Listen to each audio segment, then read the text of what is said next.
Good evening friends, आलम sir English tutorial में आपका हार्दिक अभिनंदन, स्वागत।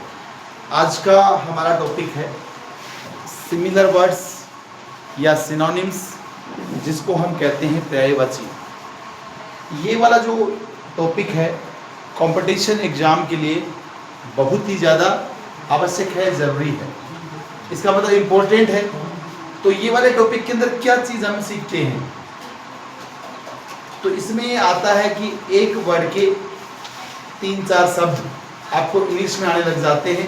तो आप न्यूज़पेपर पढ़ते हो, बुक के चैप्टर पढ़ते हो, या कुछ भी लिखा हुआ होता है तो वो शब्द आपके समझ में आ जाता है, या कोई क्या बोल रहा है वो भी आपके समझ में आ जाता है। इसलिए यहाँ पे हमने वोकैबुलरी सेक्शन के अंदर दूसरी क्लास लेके आए हैं, वो है आपके लिए सिमिलर वर्ड्स की क्लास, जिसको हम बोलते हैं पर्यायवाची। एक शब्द हिंदी में पर्यायवाची जैसे आपने सुने हैं, वैसे ही पर्यायवाची इंग्लिश में भी होते हैं। ठीक है, तो आज का पहला वर्ड मैंने लिखा है वाइटल। बोलो क्या लिखा है? वाइटल। वाइटल को आप क्या बोल सकते हो? इम्पोर्टेंट, महत्वपूर्ण। असेंशियल कह सकते हैं, महत्वपूर्ण। और क्रूशियल कह सकते हैं, क्रूशियल का मतलब ही महत्वपूर्ण। जैसे हम कहते हैं पेड़ जो है हमारे जीवन में महत्वपूर्ण रोल अदा करते हैं। Trees play a crucial role in our life. Water is very important for our life. इस प्रकार से हम इसके ऊपर वाक्य भी बना सकते हैं। जैसे पानी, जल हमारे जीवन के लिए बहुत ज़्यादा ज़रूरी है, तो water is important for our life। जो भी अपन पैराग्राफ लिखते हैं, जो भी अपन रिपोर्ट्स लिखते हैं, उन सब में ये काम आते हैं ये सब। दूसरा शब्द लिखा हुआ है फास्ट। फास्ट का मतलब तेज होता है, और जो स्पीड तेज होती है कोई चीज़ की तो उसको रैपिड भी कहते हैं। अरे फास्ट को क्या बोल सकते हो आप लोग? रैपिड। और जल्दी करो, क्विक। ठीक है ना? हरी भी बोलते हैं, जल्दी करने के लिए बोलते हैं हरी, तो वो आता है हरी अप, जल्दी करो। और एक शब्द है स्विफ्ट। स्विफ्ट का मतलब भी तेज होता है। जैसे वह अपनी गाड़ी को तेज चलाता है, ही ड्राइव्स, वह चलाता है हिज कार वेरी फास्ट, बहुत तेज चलाता है।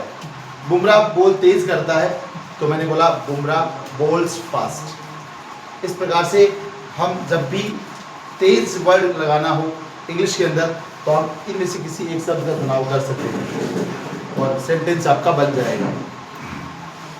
आगे लिखा हुआ है गेट। देखो बच्चों, गेट का मतलब होता है प्राप्त करना। ठीक है ना? गेट का मतलब क्या होता है? प्राप्त करना। आप इसको ऑब्टेन बोल सकते हैं, आप इसको सिक्योर बोल सकते हैं।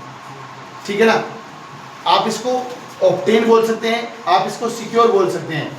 जैसे मैं अगर बोलता हूं कि जैसे उसने 90% प्राप्त किए 10th क्लास के अंदर, तो मुझे गेट का सेकंड फॉर्म लगाना पड़ेगा, पास्ट टेंस के हिसाब से वाक्य बनाऊंगा। तो he got 90% marks in 10th board. उसने 100/100 नंबर प्राप्त किए इंग्लिश में, तो ही गोट या सी गोट या सी ऑब्टेन्ड या ही ऑब्टेन्ड 100/100 मार्क्स इन इंग्लिश। जैसे मेरी स्कूल की जो टॉपर स्टूडेंट थी रौनक पिलानिया, सी गोट 100/100 मार्क्स इन इंग्लिश। ठीक है ना? तो इंग्लिश में उसने 100 में से 100 नंबर प्राप्त किए। It was a proud moment for us. तो वहाँ पे गेट का सेकेंड वाला वर्ड ऑब्टेन कह सकते हो, सिक्योर भी कह सकते हैं। सिक्योर का मतलब भी प्राप्त करना से होता है। अरे सिक्योर का मतलब भी क्या होता है? प्राप्त करना। ठीक है? डेंजरियस। डेंजरियस का मतलब होता है खतरनाक। हम जनरली इसको रिस्की बोलते हैं, बोलते ही जनरली ये बहुत रिस्की रहेगा तुम्हारे लिए। मैंने बोला रोड्स ऑफ लद्दाख, लद्दाख की जो सड़कें हैं आर वेरी डेंजरियस, बहुत ही खतरनाक हैं, बहुत ही रिस्की हैं। और यहाँ पे पेरिलियस भी बोल सकते हो आप लोग, इसको हम पेरिलियस भी कह सकते हैं। वो भी, इसका मतलब भी खतरनाक से ही होता है, ये भी ध्यान रखें आप लोग। सैलरी, अगले वर्ड पे आते हैं सैलरी। लोग बोलते हैं कि मेरी सैलरी नहीं आई, या मेरी सैलरी मिलेगी तो मैं आपको पेमेंट दे दूंगा। इस प्रकार की बातें अक्सर हम लोग आपस में करते हैं। तो सैलरी या वेजेस भी बोलते हैं, वेजेस भी आपकी सैलरी से होता है। और एक बहुत अच्छा शानदार वर्ड है रिम्यूनरेशन। क्या नाम है? रिम्यूनरेशन। तो सैलरी बोल दीजिएगा, वेजेस बोल दीजिएगा, और रिमुनरेशन बोल सकते हो आप लोग। रिमुनरेशन तीनों का एक जैसा ही मीनिंग है। आउटस्टैंडिंग बोलते ना, योर वर्क इज आउटस्टैंडिंग। हम किसी की कार्य के लिए बोलते हैं कि आपका जो कार्य है बहुत ही आउटस्टैंडिंग है। अगर अपने को बहुत अच्छा कार्य लग रहा है, you have done well, outstanding, excellent, splendid, बहुत शानदार। अब आपको आज के बाद में एक ही शब्द नहीं लगाना है, बहुत शानदार आप कहना चाहते हैं तो आप इसको ऐसे बोलते हो, इट इज आउटस्टैंडिंग। आप इसको बोलते हो, इट इज एक्सीलेंट। आप इसको बोलते हो, इट इज स्प्लेंडिड। और एक बहुत शानदार जो कॉमन वर्ड आजकल मॉडर्न इंग्लिश में काफी ज्यादा यूज होता है, you have done marvels. You have done marvels. बोलो क्या बोला मैंने? You have done marvels. आपने बहुत ही शानदार काम किया है। You are doing splendid work. आप बहुत ही शानदार कार्य कर रहे हो। This scenery is splendid.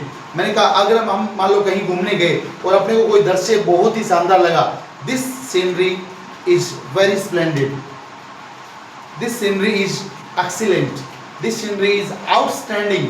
तो आप इंग्लिश बोलना भी ऐसे सीखते हैं जब अपने पास अच्छे शब्द होते हैं, अच्छी वोकैबुलरी अपने पास होती है, तो अपने आप इंग्लिश बहुत शानदार आपकी हो जाती है। शानदार को अपन क्या क्या शब्दों में बोलेंगे? आउटस्टैंडिंग, बोलो मेरे साथ, आउटस्टैंडिंग, एक्सीलेंट, स्प्लेंडिड, मार्वल्स। बोलो क्या बोला? Outstanding, excellent, splendid, Marvels. आगे देखो, जेन्युइन, जेन्युइन क्वालिटी है, बोलते ना रियल क्वालिटी है, जेन्युइन क्वालिटी है, रियल बोल सकते हैं। ऑथेंटिक, ऑथेंटिक का मतलब भी वास्तविक होता है। सर आप हमें ऑथेंटिक वीडियोस दिखाया करो। कई बच्चों के कमेंट आते हैं ऑथेंटिक वीडियोस, तो हम लोग क्लासेस को डाल रहे हैं वो ऑथेंटिक है पूरी की पूरी। जैसा क्लास में पढ़ाते हैं वैसा का वैसा ही आपके यूट्यूब के ऊपर क्लासें आती हैं, तो वो ऑथेंटिक है। अरे वो कहीं ना कहीं ऑथेंटिक है। तो इसका मतलब जेन्युइन, रियल, ऑथेंटिक। ठीक है। कोई चीज़ को नष्ट करना, अरे कोई चीज़ को नष्ट करना क्या होता है? डिस्ट्रॉय। ठीक है ना? ही डिस्ट्रॉयड हिज लाइफ, उसने अपना जीवन बर्बाद कर लिया। बर्बाद कर देना, नष्ट कर देना। ठीक है ना? Don't destroy your life, don't spoil. Spoil का मतलब बिगाड़ देना होता है, खराब कर देना होता है। और डिसमेंटल भी बोलते हैं इसको, डिसमेंटल एक नया वर्ड है आप लोगों के लिए। ग्लेड का मतलब खुश होता है। हम कई बार बोलते हैं मैं बहुत ज़्यादा खुश हूँ, I am very glad here, मैं यहाँ पे खुश हूँ।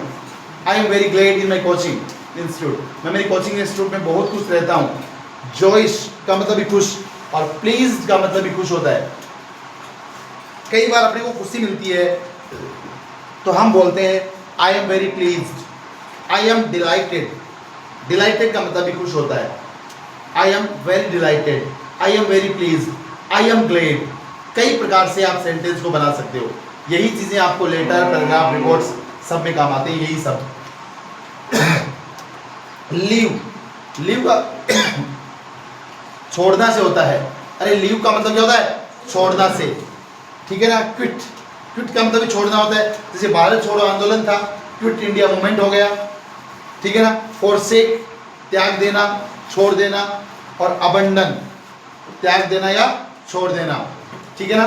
क्विट इट, छोड़ो ना यार इस बात को, क्विट इट, छोड़ दीजिए। तो जनरल आपके शब्द आते हैं तो ही आप अपनी वोकैबुलरी अच्छी कर पाते हैं। बार्गेन का मतलब होता है डील।